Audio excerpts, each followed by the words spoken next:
প্রতিজ্ঞা করেও প্রতিবারই আপনার খারাপ অভ্যেসগুলোতে বারবার ফিরে যাওয়া কিভাবে পাকাপাকিভাবে বন্ধ করবেন, চলুন তার উপায়টি আলোচনা করা যাক। না, আমি আপনাকে আপনার খারাপ অভ্যেস দূর করার জন্য কেবল মোটিভেশন বা ডিসিপ্লিন বা শৃঙ্খলার উপর অনেক বেশি জোর দিতে বলবো না।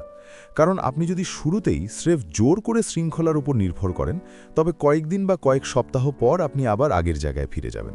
এখন আপনাকে যা বলবো তা আপনাকে নিজের একটি স্থায়ী নতুন সংস্করণ তৈরি করতে সাহায্য করবে।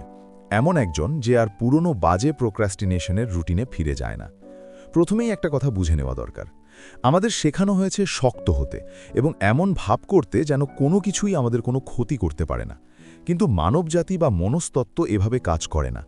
আমরা যত চেষ্টাই করি না কেন শেষ পর্যন্ত আবেগের কাছে হেরে যাই। আমি আপনাদের যা দেখাবো তা আর আপনার সেই খারাপ অভ্যেসটিকে আপনার নিজের ব্যক্তিত্বের অংশ বলেই মনে করতে দেবে না। উইল পাওয়ার বা ইচ্ছাশক্তির ওপর নির্ভর করা বন্ধ করুন। আপনি যদি ভাবেন যে পড়ার টেবিলের ওপর ফোন রেখেও আপনি পড়ায় মনোযোগ দেবেন এবং ফোন ধরবেন না, তবে আপনি নিজেও জানেন এরপর কি হয়। আপনি শেষ পর্যন্ত আবার সেই ডুম স্ক্রলিং শুরু করেন। ঘন্টার পর ঘন্টা সময় নষ্ট হয় এবং এরপর সেই অনুতাপ অনুশোচনায় নিজের ওপরই ঘৃণা হওয়া, এর চেয়ে খারাপ আর কিছু নেই।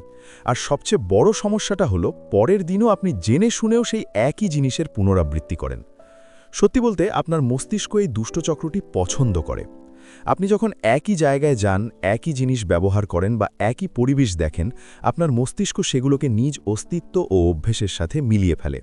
যেমন আপনি হয়তো প্রয়োজনীয় কোনো কাজ করতে ফোন হাতে নিয়েছেন, কিন্তু অবচেতনভাবেই আপনি ইনস্টাগ্রাম চেক করা শুরু করে দিলেন, অজান্তেই, যেন এটা আপনার অস্তিত্বেই লেখা ছিল। তাহলে এর সমাধান কি? শুরু করুন আপনার চারপাশের পরিবেশ ঠিকঠাক করা দিয়ে। আপনি যদি বন্ধুদের সাথে ডেলেই ধূমপান শুরু করেন, তাহলে সেই বন্ধুদের সাথে দেখা করা বন্ধ করে দিলে ভালো সম্ভাবনা আছে যে আপনি ধূমপানও ছেড়ে দেবেন। যেমন আমার এক বন্ধু বিদেশ চলে যাওয়ার পর একা হয়ে গিয়েছিল এবং পুরনো স্মোকার বন্ধুদের সাথে না থাকায় সে ধূমপান ছেড়ে দিয়েছিল। আপনাকে দেশ ছাড়তে হবে না, শুধু তাদের সাথে সারাক্ষণ আড্ডা দেওয়া বন্ধ করুন। শুনতে হয়তো কঠোর মনে হতে পারে, কিন্তু যদি কোনো অভ্যেস ধীরে ধীরে আপনার জীবন ধ্বংস করে দেয়, তবে নিজের ভালোর জন্য হলেও আপনাকে এটাই করতে হবে। এখন দ্বিতীয় পরিবর্তনের কথা বলি, যা বেশিরভাগ মানুষ খেয়াল করে না: মানসিক তাড়না সামলানো। আপনি আপনার ঘর বা আশপাশ থেকে প্রলোভন সরিয়ে ফেলতে পারেন, কিন্তু কাজের মাঝে হঠাৎ যে তীব্র ইচ্ছে জাগে সেগুলোর কি হবে? সেই অস্থিরতা যা আপনাকে কোনো কিছুতে মনোযোগ দিতে দেয় না যতক্ষণ না আপনি সেই অভ্যেসটি পূরণ করছেন। আপনি যদি সারাদিন নিজেকে বলতে থাকেন যে আমি আজ অমুক কাজটা করব না, তবে সম্ভাবনা বেশি যে আপনি শেষ পর্যন্ত সেটাই করবেন। খুব সহজ কথা, আমরা যা নিয়ে সারাক্ষণ চিন্তা করি আমরা সেটাই করি। বাস্তবে মানুষ সেই জিনিসগুলো নিয়ে তাড়না অনুভব করে না যেগুলো সে ভুলে যায়। ভেবে দেখুন, যখন আপনি কোনো কাজে খুব গভীরভাবে ডুবে থাকেন, তখন ঘন্টার পর ঘন্টা ফোন চেক করার কথা ভুলেই যান। সেই মানসিক অবস্থাটি অর্জন করা সম্ভব। একে বলে ফ্লো স্টেট। এটি ভাগ্য নয়, এটি একটি পদ্ধতি। তাই এখন এটি করুন। খাতা কলম হাতে নিন। কোনো ফোন বা ডিস্ট্র্যাকশন ছাড়া টানা 1 ঘন্টা নিজের সাথে বসুন।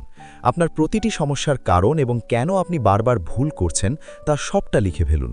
বিষয়টিকে এত গভীরভাবে বুঝুন, নিজের সাথে এমনভাবে বোঝাপড়া করুন যেন এই 1 ঘন্টার পর আপনাকে আর এটি নিয়ে পড়ে থাকতে না হয়। যে অভ্যেসটি আপনি ছাড়তে চাইছেন তা নিয়ে এটা যেন আপনার সর্বশেষ চিন্তা হয়। আমাকে সবচেয়ে বেশি যা সাহায্য করেছে তা হলো খারাপ অভ্যেসটিকে একই ধরনের কিন্তু ভালো বেটার কোনো একটা অভ্যেস দিয়ে বদলে ফেলা।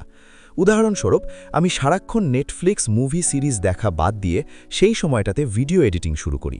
আমি একটি নির্দিষ্ট লক্ষ্য ঠিক করেছিলাম এবং প্রতিদিন নিজেকে মনে করিয়ে দিতাম যে আমার এর চেয়েও ভালো কিছু তৈরি করার ইচ্ছা ও সামর্থ্য আছে। আমি আমার জীবনে সৃজনশীলতা বা ক্রিয়েটিভিটি যোগ করেছি, কারণ সৃজনশীলতাই মস্তিষ্ককে সজীব রাখে।